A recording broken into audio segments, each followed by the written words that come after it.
మేడ్చల్ జిల్లా శామీర్పేట మండలం బొమ్మరాసిపేట రైతుల ధర్నాకు బీఆర్ఎస్ నేతలు మద్దతు తెలిపారు. బొమ్మరాసిపేటలోని 1000 ఎకరాల భూమిని దోచుకునేందుకు కాంగ్రెస్ నేతలు ప్రయత్నిస్తున్నారంటూ బీఆర్ఎస్ నేతలు ఆరోపించారు. 22A చట్టంతో దోపిడీకి తెరలేపారని ఆరోపించారు. మాజీ మంత్రి మల్లారెడ్డి కాంగ్రెస్ అంటేనే కబ్జాలు బాధలు అని ఆరోపించారు.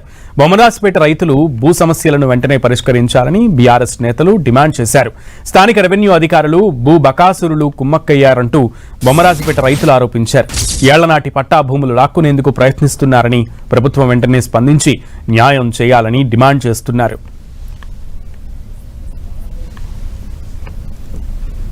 రైతుల రాజ్యం మన టిఆర్ఎస్ ప్రభుత్వం అప్పుడున్నప్పుడు బ్రహ్మాండంగా జరిగింది. కానీ ఇప్పుడు కాంగ్రెస్ వచ్చిన వద్దుగా బాధలే బాధలు బాధలే బాధలు కబ్జలే కబ్జలు కబ్జలే భూభారత్ అంతేంది. కొత్త కాంగ్రెస్ వచ్చిందంటేనే కబ్జా, కాంగ్రెస్ వచ్చిందంటేనే బస్ దోపిడీ. భూస్వాములను వ్యవసాయం చేసుకుంటున్నాను రైతులను ఏదైనా చిన్న చిన్న ప్రతి ఒక్క దాంట్లో 22A నిన్న మాత్రం దయదలిచి కనుకరించిండే మన సీఎం. నేను 22A ఉంటే అందరినీ కాపాడుతా అని చాలా మంచి మాట చెప్పినావు. మరి 22 ఎట్లా వచ్చిందో నువ్వు ఎంక్వైరీ చేయవా? మరి ఇదేంటి బొమ్మరాసిపేట ల్యాండ్ 1000 ఎకరాలది, ఇది నీకు బాధ్యత కాదా? స్థానిక కాంగ్రెస్ నాయకులకు బాధ్యత లేదా? ఎవరు చేస్తున్నారు ఇదంతా? చేతవాడి చేస్తున్నా? చేతవాడితో అవుతుందా? ఈ నంబర్లన్నీ ఎవరు మారిపోతున్నాయి? ఎట్లా చేతవాడితో మారిపోతున్నాయా? బొమ్మరాసిపేట భూ వివాదానికి సంబంధించి మరింత సమాచారం మా ప్రతినిధి కిరణ్ అందిస్తారు. 1 కాదు 2 కాదు 10 కాదు సుమారుగా 1000 ఎకరాల భూమికి సంబంధించి కూడా బకాసురుల కన్ను పడింది. దీనికి సంబంధించి కూడా కొన్నేళ్లుగా వీళ్ళు పట్టాలు పొంది వ్యవసాయం చేసుకుంటే ప్రస్తుతం తమదంటూ కూడా వచ్చి గద్దల వారి భూములను లాక్కొనే ప్రయత్నం చేస్తారు. ఇక దిక్కుతో స్థితిలో తమకు ప్రభుత్వమే దిక్కు అంటూ కూడా వారంతా ఆందోళనకు సిద్ధమవుతున్న పరిస్థితి. ప్రస్తుతానికైతే షాబీర్పేట మండలం బొమ్మరాసిపేటకు సంబంధించిన గ్రామస్తుల దీన కాద ప్రస్తుతానికైతే అందరికీ చర్చనీయాంశంగా మారినట్టుగా చెప్పాల్సింది. వాస్తవానికి ఈ 1000 ఎకరాల భూమికి సంబంధించిన భాగోతం ఏంటి తెలుసుకునే ప్రయత్నం చేద్దాం. ఎందుకు భూ నిర్వాసితులకు సంబంధించి కావచ్చు ఈ భూ బకాసురులు వారి కన్ను ఎందుకు పడి తెలుసుకునే ప్రయత్నం చేద్దాం. కొన్నేళ్లుగా ఈ ల్యాండ్లో వ్యవసాయం చేసుకుంటూ 5 ఏళ్లుగా తమ భూములను తమవి అంటూ కూడా వారి హక్కుల కోసం పోరాడుతున్న రైతులు మనతో ఉన్నారు. వారితో మాట్లాడి ఈ భూ బకారు సంబంధించి కావచ్చు, బొమ్మరాసిపేట 1000 ఎకరాల భూ భాగవతం సంబంధించి కావచ్చు, ఎవరి కన్ను పడి తెలుసుకునే ప్రయత్నం చేద్దాం. దీనికి సంబంధించి రైతులు మనతో ఉన్నారు, వారితో మాట్లాడడం. చెప్పండి సార్, ప్రస్తుతానికి మీ బొమ్మరాసిపేట ఈ భూములకు సంబంధించి కూడా కొంత రాష్ట్ర వ్యాప్తంగా చర్చ జరుగుతుంది. వాస్తవానికి ఈ భూములు ఏంటి, వీటి లెక్క ఏంటి, కథ ఏంటి సార్? ఇది యాక్చువల్గా 1965లో ఒక దుగ్గిరాల బలరామకృష్ణయ్య అని ఎక్స్ ఎంపీ, ఆయన 1965లో కొనుక్కొని ఏం చేశాడు, అందరికీ అమ్మేశాడు. రిజిస్టర్డ్ సేల్ డీడ్ నాది 11/37/92 డాక్యుమెంట్ నాది.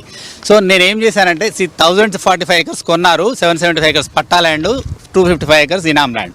సో ఇనామ్ ల్యాండ్ ఓఆర్సీలకు వచ్చింది. ఎవరైతే ఓఆర్సీ హోల్డర్స్ 1954-55 నుంచి దున్నుకుంటున్నారో వాళ్ళకే వచ్చింది, వాళ్ళు అమ్ముకున్నారు. అంత వాళ్ళ మొత్తం అమ్మేసుకున్నారు. వాళ్ళు ఈవెన్ సీలింగ్లో కూడా సరెండర్ చేశారు. ల్యాండ్ సీలింగ్లో కూడా సరెండర్ చేసింది గవర్నమెంట్, తీసుకున్నది అసైన్ కూడా చేసింది విలేజ్ SC STలకి. సో అదంతా చేసిన తర్వాత ఇప్పుడు మళ్ళీ వాళ్ళే వచ్చి అన్ని రిజిస్టర్డ్ సేల్ డీడ్స్ ద్వారానే అయినాయి.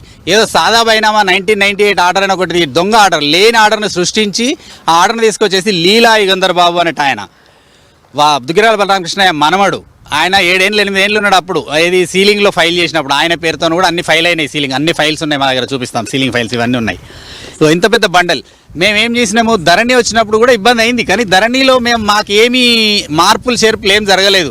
మేము పేపర్లో అడ్వర్టైజ్మెంట్ చేసినాం, సీఎం గారికి తెలిసినట్టు. కానీ ఇప్పటి వరకు మాకు ఏ ఇబ్బంది లేదు. ఇప్పుడు ఈ గవర్నమెంట్ వచ్చిన తర్వాత నేను రేవంత్ రెడ్డి గారిని కూడా కలిశాను. రేవంత్ రెడ్డి గారిని కలిసి మా బాధ చెప్పుకుంటే, తను అప్పుడు ఎంపీగా ఉన్నారు, తను కూడా ఒక లెటర్ ఇచ్చారు మాకు. ఆ లెటర్ చూపించండి. సో లెటర్ ఉంది, మాకు లెటర్ ఇచ్చారు, అప్పుడు మాకు అండగా నిలబడ్డారు. ఇప్పుడు ఈ ప్రభుత్వంలో భూభారతి వచ్చిన తర్వాత కూడా నేను భూభారతిలో కూడా నేను ఇచ్చాను సార్. విలేజ్ గ్రామసభ అయితే గ్రామసభలో ఇది ఇచ్చినాను, గ్రామసభలో ఇచ్చినాను. ఇప్పటి వరకు దీని మీద నాకు CCLA కమిషనర్ గారికి అప్పీల్ పెట్టుకున్నా, CCLA కమిషనర్ గారు లెటర్ పెట్టాడు, కలెక్టర్ గారు ఇచ్చారు. ఏది ఇచ్చినా కూడా మా భూమి మాకు కాదంటారు. ఎట్లా కాదు సార్, ఎట్లయితుంది మీకు? అది రేవంత్ రెడ్డి గారు ఇచ్చిన లెటర్ కూడా ఇక్కడ ఉంది సార్. ఎంపీగా ఉన్నప్పుడు ఇచ్చారు, రైతులకు అన్యాయం అవుతుంది చూడండి అని. ఇవన్నీ ఉండగా కూడా ఇప్పుడు మా భూమి మాకు చేయమంటే నీకు కోర్టు ప్రొటెక్షన్ ఉంది కదా, అన్నీ ఉన్నాయి కదా, ఎందుకండి మీకు ఈ బాధ, మీరు ఎందుకు తిరుగుతారండి అంటారు.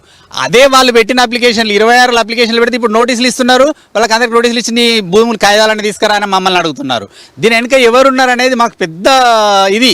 తమ భూమి కోసం 5 ఏళ్లుగా తాము ప్రభుత్వ కార్యాలయం చుట్టూ తిరుగుతున్న తమను పట్టించుకోకుండా ఇష్టారాజ్యంగా ఎవరైతే గతంలో కొనుగోలు చేశారో వారు సంబంధించి పదుల సంఖ్యలో కోర్టుకు వెళ్ళి తమకి పాస్బుక్లు ఇవ్వాలంటే కూడా ఎలాంటి ఎంక్వైరీ లేకుండా తమ భూములను అప్పనంగా వారికి కట్టబెట్టే ప్రయత్నం చేస్తున్నట్టు కూడా బొమ్మరాసిపేటకు సంబంధించి సుమారుగా 300 మంది పైగా రైతులు ఆందోళన చేసిన పరిస్థితి కనిపిస్తుంది.